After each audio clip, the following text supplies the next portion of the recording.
Ibig sabihin po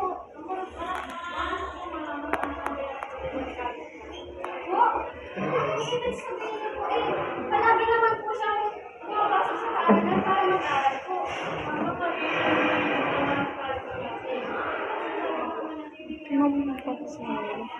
Tapos ni Mary. Po! Sige po, magpapasabihan ko na lang po si Kalex. Makatangin pa lang. Nakalabas.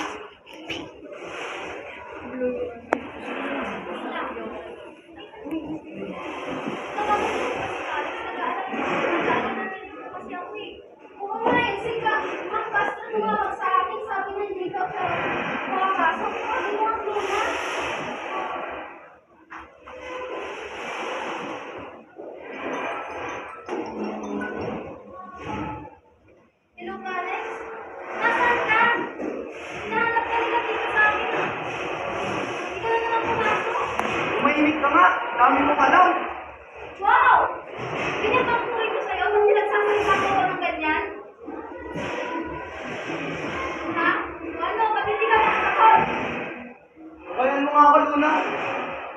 Nakakakot. Sheesh.